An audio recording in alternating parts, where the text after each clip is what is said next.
তোরা নাচের মধ্যে এত নাচ কেন? আরে নাচতে কইছে এই জন্যই তো এত নাচ। উলাউজুবিরাব্বিন নাচ, মালিক হিনু নাচ, ইলা হিনু নাচ, হ্যাঁ মিন শারিল ওয়াসওয়াসিল খান্নাস আল্লাযী ফি সুদুরিন নাস মিনাল জিন্নাতি ওয়ান নাস ফি সুদুরিন দেও নাচ কর কইছে। ইসলামকে ধ্বংস করার জন্য ইংরেজরা তখন যে জঘন্য প্ল্যান নিয়েছিল, জঘন্য যে প্রোগ্রাম নিয়েছিল, পরিকল্পনা গ্রহণ করেছিল, সেই পরিকল্পনায় আজকের বাউল ফাউল যাদেরকে দেখতে পাচ্ছেন। বাউলদের ইতিহাস পড়ুন, বাউলদের জন্ম কখন বের হয়ে আসবে। কাদিয়ানীদের ইতিহাস পড়ুন, হিন্দুদের মধ্য থেকে যে অংশ মূর্তি গরুর পেশাব পান করে, বুট পান করে, বাউল মানে কি? পেশাব। বাউল মানে কি? আপনি এটা যে কোনো ডিকশনারি খুলে দেখুন, আরবি বাংলা অভিধান কিনতে পাওয়া যাবে। আপনি খুলে পেশাব বাউল শব্দ ব্যবহার করবেন, এরপরে দেখবেন বাউল অর্থ কি। পরিষ্কার লেখা আছে আল বাউলু পেশাব করা, পেশাব পেশাব। তার মানে হচ্ছে এই পেশাব শব্দ থেকে যদি আপনি রুট ওয়ার্ড হিসাবে আমি পেশাব করি, আমি পেশাব করব, তোমরা পেশাব করো, তাহলে বের হয়ে আসবে আনা আবুল আনতা তাবুল হুয়া ইয়াবুল নাহনু নাবুল। তার মানে আবুল মানিও পেশাব, আবুল মানিও কি? পেশাব। ওলামায়ে কেরাম বসা আছে, জিজ্ঞেস করবেন ভুল বললে। আনা আবুল আমি পেশাব করি, আনতা তাবুল তুমি পেশাব করো, হুয়া ইয়াবুল সে পেশাব করে, নাহনু নাবুল আমরা সবাই পেশাব করি। বলেন কি বলেছি? আনা আবুল আনতা তাবুল হুয়া ইয়াবুল নাহনু নাবুল। এই হিন্দুদের মধ্যে যারা নিম্নমানের হিন্দু গরুর পেশাব পান করে, যারা খ্রিস্টানদের মধ্যে নিম্নমানের খ্রিস্টান বৈরাগী, যারা উজু গোসল ঠিক মতো করে না, সংসার ত্যাগী, মুসলমানদের মধ্যে কবর পূজারী, মাজার পূজারী, এইরকম ভাবে বৌদ্ধদের মধ্যে যারা বৈরাগী, এইরকম একদল লোকদেরকে বাছাই করে নতুন এক ধর্ম তৈরি করা হয়েছিল। সেই ধর্মের নাম বাউল, যাদের মূল বক্তব্য ছিল মুসলিমদের মূল শক্তি তাওহীদ।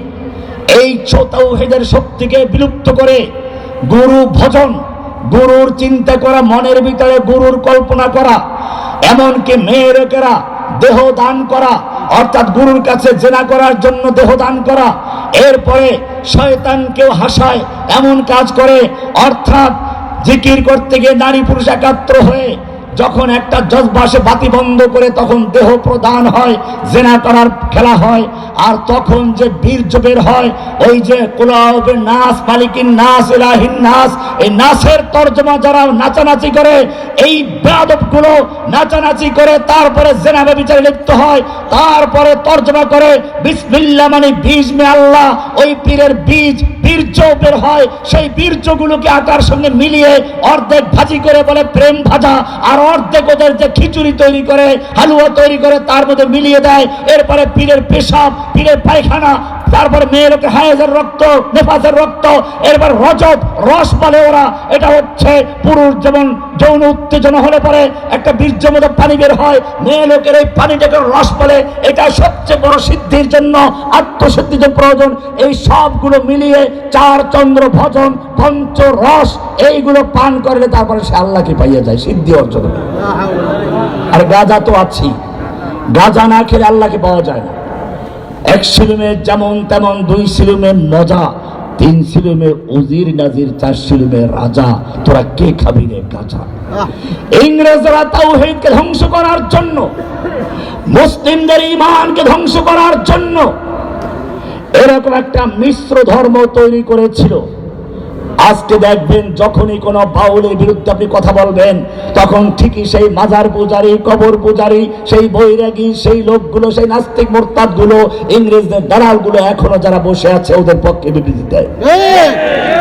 কোরআন পরিষ্কার বলেছে, আল্লাহর নবীকে নিয়ে কেউ তুচ্ছতাচ্ছিল্য করলে, আল্লাহকে নিয়ে তুচ্ছতাচ্ছিল্য করলে আল্লাহ তাআলা পরিষ্কার বলেছেন, ওয়ালা ইন সাআলতাহুম, হে নবী আপনি যদি ওদেরকে জিজ্ঞেস করেন, ওয়ালা ইন সাআলতাহুম লা ইয়াকুলুন্না ইন্নামা কুন্না নাখুদু ওয়া নালআব।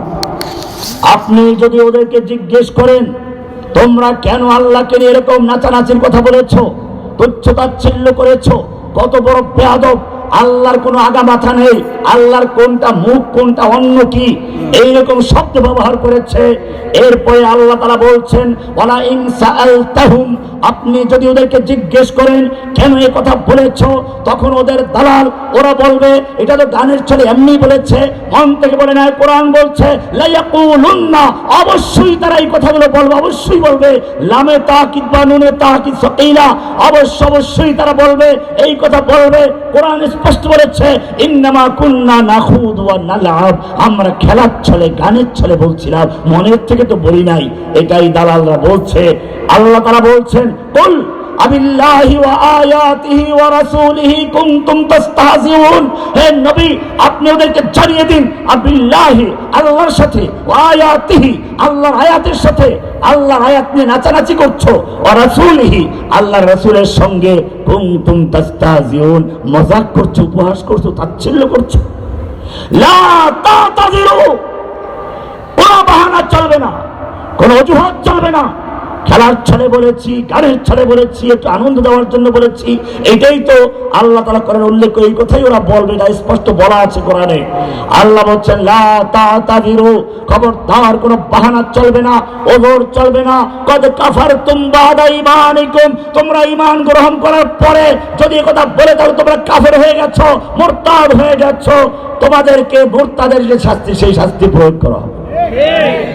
সূরা তাওবা 66 নম্বর আয়াত খুলুন, স্পষ্ট বিষয় লেখা আছে ওরা কি বলবে, কোরআন তা বলা আছে। সুতরাং আমরা দেখেছি কোরআন ১৫০০ বছর আগে যে কথা বলে দিয়েছে ওরা এই কথা বলবে। বর্তমান যুগে কিছু সাহিত্যিক, কিছু কবি, কিছু কলামিস্ট, কিছু দলবাজ লোক, কিছু বাউলদের দালালরা আবার সে একই কথা বলছে। এরা তো খেলার ছলে বলেছে। Subscribe to my channel.